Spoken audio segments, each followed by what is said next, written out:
But எவ்வளோ நன்மைகள் இருந்தாலும் தீமைகள் டிஸ்அட்வான்டேஜுகள் இருக்கத்தான் செய்யுது. ஜெர்மனியில் எது நல்லா இல்லை, இப்போ ஆக்சுவலாக அதுலேயும் நிறைய விஷயங்கள் இருக்குது. பொலிட்டிக்கல் விஷயங்களை நாம் இந்த வீடியோவில் நம்ம பேச விரும்பலைங்க, ஏன்னா அது மாறிக்கிட்டே இருக்கும். அதுவும் இப்போ கொஞ்சம் பயங்கரமாகவே மாறிக்கிட்டு இருக்குது. ஸோ இந்த பொலிட்டிக்கல் திங்ஸ், பொலிட்டிக்கல் அஃபேர்ஸ் இந்த வீடியோவில் வேணாம், அதை நம்ம அடுத்த வீடியோவில் பார்ப்போம். ஏன்னா தேர்ஸ் குவைட் அ டிஃப்ரென்ஸுங்க.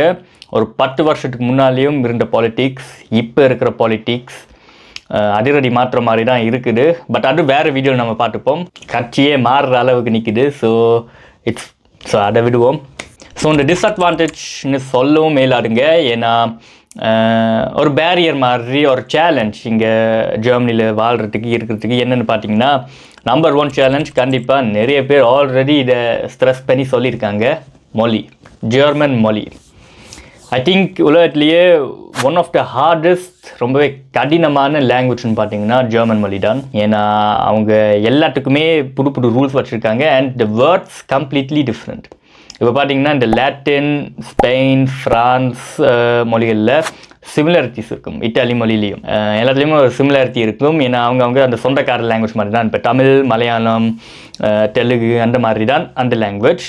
பட் திடீர்னு ஹிந்தி மாதிரி ஒரு மொழி வருதுன்னா, அதாவது ஜெர்மன் மொழி, இட்ஸ் கம்ப்ளீட்லி வேறு இல்லை. ஸோ ஹிந்தியும் விட it's harder. I think statistically அவங்க ஏதோ ஒரு சர்வே போட்டிருந்தாங்க, one of the hardest languages is German. இதில் என்ன ப்ராப்ளம்னா, இங்கே நீங்கள் வேலை பார்க்கணும்னா ஜெர்மன் மொழி அவசியம் இல்லை, இருந்தால் நல்லாயிருக்கும், ஆனால் அவசியம் இல்லை. ஆனால் இங்கே வாழ்கிறதுக்கு ஜெர்மன் மொழி தேவை.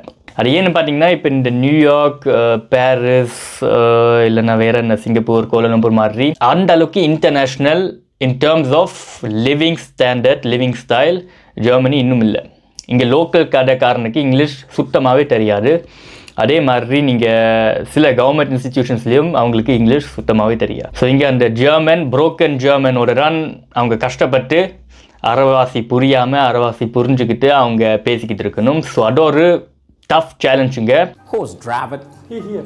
Dravid? Here. It's him, right? Yeah, it's So mine. you're Dravid. That's mine. Are you sure? Yeah. Then you. நிறைய ஸ்டூடெண்ட்ஸ் ஆக்சுவலாக இங்கே மலையாளி ஸ்டூடெண்ட்ஸ் நிறைய பேர் நம்ம யூனிவர்சிட்டியில் அங்கே படிச்சுக்கிட்டு இருக்காங்க. அண்ட் அவங்களும் அடுத்த சொன்னாங்க, இந்த லாங்குவேஜ் எப்படி ப்ரோ நீங்கள் கற்றுக்கிட்டீங்க? அவங்களுக்கு தெரியாது நாம் இங்கே தான் பிறந்து வாழணும்னு. ஸோ நாம் கம்ப்ளீட்லி வேறு ப்ராடக்ட் மாதிரி. ஆனால் இங்கே வந்து அது கற்றுக்கணும்னா ரொம்பவே கஷ்டங்க. ஒரு B1 இங்கே வந்து அந்த லாங்குவேஜ் நாலேஜ் வந்து C2 A1 லைக் A1 வந்து பிகினர் அண்ட் C2 வந்து மதர் டங் லெவலுக்கு நீங்கள் அந்த லாங்குவேஜை பிரித்து வச்சுருக்காங்க. ஸோ அட்லீஸ்ட் அந்த B1 level of speaking, writing and understanding இருந்துச்சுன்னா தான் நீங்கள் ஒரு அளவுக்கு இங்கே சுற்றி இப்போ பேக்கரியில் கூட நீங்கள் ஒரு 4 பன் வாங்கினா கூட உங்களுக்கு ஜெர்மன் மொழி தெரியணும். இல்லைனா காட்டி சைகை மூலமாகவும் நிறைய பேர் சமாளிச்சுக்கிட்டு இருக்காங்க. But at the end of the day உங்களுக்கு லாங்குவேஜ் தேவை. வேலைக்கு தேவையில்லைனாலும் உங்களுக்கு கண்டிப்பாக வாழ்கிறதுக்கு இங்கே இப்போதைக்கு மேபி ஒரு 5 வருஷத்தில் இன்னும் கொஞ்சம் இன்டர்நேஷ்னல் ஆகலாம். பட் நான் நம்பல, ஏற்கனவே 10 வருஷம் போச்சு, இன்னும் ஒன்றும் மாறையில. ஸோ ஐ திங்க் லாங்குவேஜ் தேவை. ஸோ நிறைய பேர் ஆக்சுவலாக கற்றுக்கிட்டும் வராங்க. அங்கே ஒரு B1 சர்டிஃபிகேட், ஒரு A2 சர்டிஃபிகேட் ஜெர்மன் மொழி நிறைய இன்ஸ்டிடியூஷன் ஸ்ரீலங்காவில் நிறைய பேர் ஆல்ரெடி பண்ணிக்கிட்டு இருக்காங்க. ஸோ அந்த மாதிரி நீங்கள் பண்ணிட்டும் வரலாம்.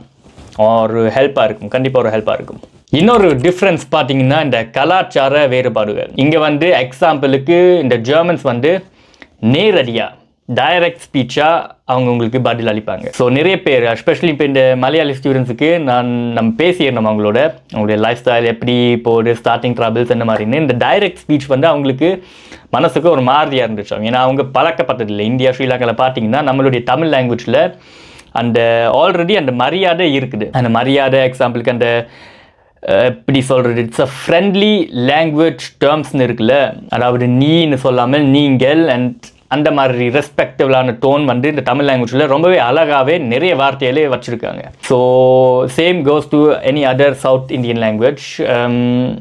அதை வந்து இங்கே மிஸ் பண்ணுறாங்களா? இங்கே வந்து எல்லாமே டைரெக்டாகவே சொல்கிறாங்களா, நீ அங்கே போ, நீ இதை செய், அதை லைக் அந்த மாதிரி ஒரு டோனில். இங்கே வந்து அது யதார்த்தங்க, எல்லாமே அது நோமை. ஏன்னா எனக்கு தெரியும் இங்கே தான் நம்ம பிறந்து வாழ்ந்தோம். பட் புதுசாக வரவங்களுக்கு இது கண்டிப்பாக ஒரு டிஃப்ரென்ஸாகவே இருக்கும். பட் அது மட்டும் இல்லைங்க, அது ஒரு குட்டி எக்ஸாம்பிள். இந்த கலாச்சார வேறுபாடுகளில் நிறைய இருக்கும். இங்கே வந்து ஒரு யூரோப்பியன் லைஃப் ஸ்டைலு தான் எல்லாருமே எய்ம் பண்ணுறாங்க.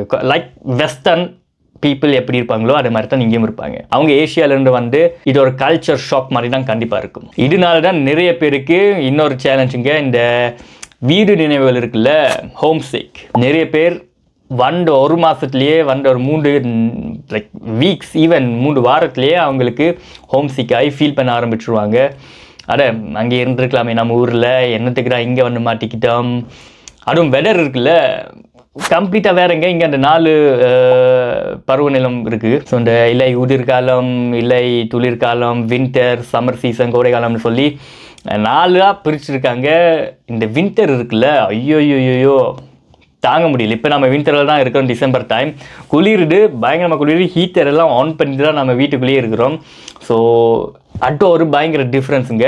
ஆரம்பத்தில் நம்ம பார்க்காத ஸ்னோ வருது, இது வரைக்கும் பார்க்கலையே, விளையாடிக்கிட்டு இருப்பாங்க. போக அவங்களும் என்னடா வெதரில் இருக்குது, நம்ம ஊர்லேயே இருந்திருக்கலாம் போலன்னு அந்த ஒரு மைண்ட் அவங்களுக்கு வரும். இன்னொரு பெரிய சேலஞ்சுன்னு பார்த்தீங்கன்னா, நான் உங்களுக்கு ஒரு அட்வான்டேஜ் சொல்லியிருந்தேன்ல, இந்த சேலரி ஹையாக இருக்கும்னு. அந்த அட்வான்டேஜ் பார்த்தீங்கன்னா இந்த லிவிங் காஸ்ட்டோட அப்படியே காம்பன்சேட் ஆகிற மாதிரி தான் இங்கே ஜெர்மனியில் இப்போ இருக்குது. Especially if you go to the big cities, இந்த பிக் மெட்ரோபால்ஸ் இருக்குல்ல, எக்ஸாம்பிளுக்கு இந்த பெர்லின், ஃப்ராங்க்ஃபர்ட், மியூனிக், ஸ்டுட்கார்ட்னு சொல்லி இந்த மாதிரி சிட்டிகளில் நிறைய லிவிங் காஸ்ட்டுக்கு நீங்கள் ரெடியாக இருக்கணும் அங்கே நீங்கள் செட்டில் ஆகிறீங்கன்னா. இப்போ வாடகைக்கு அங்கே ரூம் எடுக்கிறதுக்கு நான் கூட பார்த்துருந்தேன். இப்போ ஃப்ராங்க்ஃபர்ட்டில் நான் பார்த்துருந்தேன். அங்கே தானே இந்த பேங்கிங் ஹப் இருக்குது, வேலை பார்க்குறதுக்கு நான் அங்கே ரூம் பார்த்துருந்தேன். அண்ட் அங்கே வந்து எவ்வளோத்துக்கு போட்டுருந்தாங்கன்னா €800 ஃபார் 4 people கோலொகேஷனாக சேர்ந்து இருக்கிறதுக்கு. கோலொகேஷனா அதுவும் ஒரு செம்ம பிஸ்னஸுங்க. ஒரு அப்பார்ட்மெண்ட் மாதிரி வச்சுட்டு அதில் 4 ரூம் இருந்துச்சுன்னா 4 பேருக்கு நீங்கள் அதை வாடகைக்கு கொடுக்கலாம். €800னா €3200 உங்களுக்கு வாடகை வரும். ஷேர் பண்ணி இருக்கிறதுக்கு அவங்க 4 பேரும், ஒரு கிச்சன், ஒரு பாத்ரூம், எல்லாமே ஒன்று தான். அவங்க ஷேர் பண்ணணும். ஒரு ரூம் மட்டும் அவங்களுக்கு இன்னும் தனியாக வச்சுருப்பாங்க. ஸோ இந்த மாதிரி லிவிங் காஸ்ட் பயங்கர ஹையாக இருக்கும். இப்போ ரெண்ட்டுக்கு எஸ்பெஷலி நீங்கள் இப்போ நீங்கள் அங்கேருந்து வேலைக்கில் வாரீங்க, நீங்கள் படிக்கிறதுக்கு வரையில், ஸோ ஃபேமிலியோடையும் இருப்பீங்க, ஃபேமிலியோடு வருவீங்க மேபி. அப்போ உங்களுக்கு இந்த ஒரு ரூம் கண்டிப்பாக காணாது. உங்களுக்கு ஒரு பெரிய அப்பார்ட்மெண்ட் மாதிரி தான் தேவைப்படும் அட்லீஸ்ட். ஸோ ஒரு €1500, €1400 மினிமம் உங்களுக்கு வாடகைக்கு மட்டும் போகும். ஸோ மறுபடியும் நீங்கள் அதை காம்பன்சேட் பண்ணணும். நீங்கள் வந்து ஒரு €5000 சேலரி உங்களுக்கு வருதுன்னா அதில் €1500 அப்படியே வாடகைக்கு போயிடும். ஸோ மிச்சம் இருக்கிறது ஒரு €3500. அதில் உங்களுக்கு கரண்ட் பில்லுன்னு இருக்கும். உங்களுக்கு இந்த சாப்பாடு ஐட்டங்கள் இப்போ ஜாஸ்தி. தக்காளி 1 கிலோ எவ்வளோ விலை ப்ரோ, அந்த மாதிரி தான் இப்போ நம்ம லைஃபும் இங்கே போகுது. ஸோ எல்லாமே ஜாஸ்தி ஆயிடுச்சு. இன்ஃப்ளேஷனும் போய்கிட்டே இருக்குது. ஐ திங்க் எல்லா ஊர்லேயும் சேம் தான். ஸோ அந்த நம்பர்ஸையும் நீங்கள் பார்த்து வச்சுருந்தீங்கன்னா ஒரு 3000 அந்த மாதிரி உங்களுக்கு சேலரி. அதில் டேக்ஸ் போகும் உங்களுக்கு. ஸோ இன்னொரு சேலஞ்சில் இது ஒரு பேட் திங் இன் ஜெர்மனின்னு பார்த்தீங்கன்னா இந்த டேக்ஸஸ் தான். நிறைய பேருக்கு அது பிடிக்கல. I think also one of the countries who are imposing the highest taxes for income. I think லுக்சம்பர்கில் இன்னொரு நாடு, லுக்சம்பர்க் வந்து கம்மியாக கொடுக்குறாங்க. இன்னொரு நாடு I think Belgium even higher then Germany.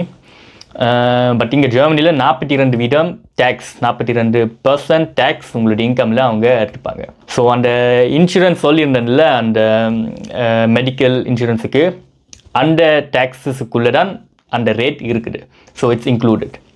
So மொத்தமாக சேர்த்து இந்த 42% உங்கள் இப்போ 5000னா உங்களுக்கு க்ராஸ் 5000 சேலரினா 42% அதுலேருந்து உங்களுக்கு போகும். But it also depends on your சேலரிங்க. உங்களுக்கு கம்மியான சேலரினா உங்களுக்கு ஒரு கம்மியான பர்சன்டேஜ் எடுத்துப்பாங்க. உங்களுக்கு இந்த ஹை சேலரிஸ்னால் ஒரு 5000க்கு 5500க்கு மேலேன்னா உங்களுக்கு கண்டிப்பாக இந்த 40% கழிப்பாங்க. ஸோ கையில் மிஞ்சுறது பார்த்தீங்கன்னா ஒரு 2500 2800 அந்த மாதிரி தான். அண்ட் வாடகைக்கு போயிடும், கரண்ட் பில்லுக்கு போயிடும். அந்த அளவுக்கு பெருசாக மிஞ்சாது. கார் இன்சூரன்ஸ் உங்களுக்கு காரும் தேவைப்படும் most of the time. So நிறைய பில்ஸ் இங்கேயும் இருக்குங்க. ஸோ இந்த உயர்ந்த வாழ்க்கை செலவு இருக்குல்ல, நம்ம அதை கண்டிப்பாக அண்டர் எஸ்டிமேட் பண்ணக்கூடாது இந்த ஹை சேலரியை பார்த்து. இன்னொரு ப்ராப்ளம் பியூரோக்ரசி, ஆவணங்களின் சிக்கல்னு சொல்லலாம் போட்டிருக்காங்க. ஜெர்மனி வந்து பிரபலம்ங்க இந்த பியூரோக்ரசி. அதாவது எல்லாத்தையுமே சட்ட ரீதியாக அவங்க பேக் பண்ணி, லாவில் பேக் பண்ணி அவங்க அது மூலமாக தான் நாம் ப்ரொசீட் பண்ணணும் என்ன பண்ணாலும். ஸோ இந்த சட்ட ரீதியான நடைமுறைகளை தான் நாமெல்லாம் ஃபாலோ பண்ணணும், இல்லைன்னா இங்கே எதுவுமே நடக்காது. ஸோ விசா முன்னோட்டம் வர வீட்டு பதிவு வரைக்கும் நம்ம எல்லாருமே இந்த பேப்பர்ஸ் வச்சு தான் எல்லாத்தையுமே பண்ணணும். நிறைய கண்ட்ரிஸ் ஆல்ரெடி டிஜிட்டலுக்கு போயிட்டாங்க. யூஎஸ்ஸாக இருக்கட்டும், யூகேயாக இருக்கட்டும், ஸ்விஸ் சொல்லவா தேவை. ஸ்விஸ் பற்றி நாம் இன்னொரு வீடியோ பார்த்துப்போம். அதுவும் பயங்கர நாடுங்க வாழ்கிறதுக்கு. பட் அதை நாம் அடுத்த வீடியோவில் பார்த்துப்போம். ஸோ இந்த பியூரோக்ரஸி இருக்குது நிறைய பேருக்கு, அதுவும் ஒரு ஹஸ்ஸைன் எல்லாமே ஜெர்மன் மொழியில் போட்டிருப்பாங்க. அண்ட் உங்களுக்கு இப்போ ஹெல்ப் இல்லைன்னா நீங்களே அதை ஃபில் பண்ணி பண்ணுறது கஷ்டம்.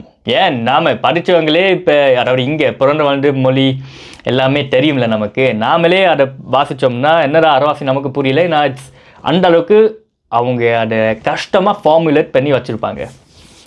ஸோ இப்போ வேறு விஷயங்க. பட் நாம் ஒரு 14 வயசில் இருக்கும்போது இந்த மாதிரி லெட்டர்ஸ் வரும்போதுனா நாமளும் கொஞ்சம் என்னதான் இவங்க சொல்ல வராங்கன்னு அந்த மாதிரி ஒரு டோனில் தான் நாமளும் இருப்போம். ஸோ அது ஒரு சிக்கலுங்க.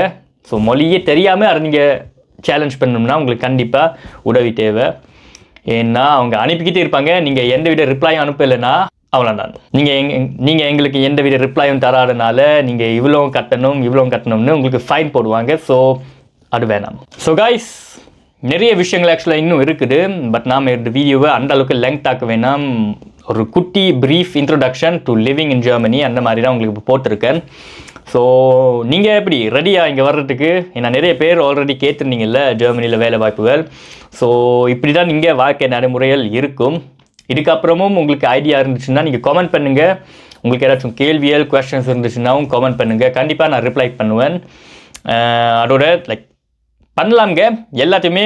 இந்த சேலஞ்சை சொன்னேன்ல, நிறைய பேர் எல்லாத்தையுமே அடித்து உடச்சி இப்போ இங்கே செட்டில் ஆகி இருக்காங்க, செம்மையாக இருக்காங்க. செம்ம சேலரியோட குழந்தைகளோட எல்லாமே செம்மையாக இருக்குது. அடிக்கடி இந்தியாவும் போயிட்டு வந்துடுவாங்க. ஸோ இல்லை முடியாது, இம்பாசிபிள்னு கண்டிப்பாக எதுவுமே இல்லை. சாவு நினச்சா வரும், சாதனை ஜெயிச்சாதான் வரும், ஜெயிக்கணும். இது ஜஸ்ட் ஒரு விழிப்புணர்வு மாதிரி உங்களுக்கு இந்த லைஃப் ஸ்டைல் இங்கே எப்படி இருக்கும்னு. அண்ட் யா ஐ திங்க் அவ்வளோதான். நீங்கள் நம்ம சேனல் ஜெர்மன் தம்பி சேனலுக்கு இன்னும் சப்ஸ்கிரைப் பண்ணுன்னா கண்டிப்பாக சப்ஸ்கிரைப் பண்ணுங்கள் காய்ஸ். அமர்த்துங்க. அதில் ஜெர்மனியில் நடக்கிற அத்தனை விஷயங்களையும் நாம் அப்டேட் பண்ணுவோம்.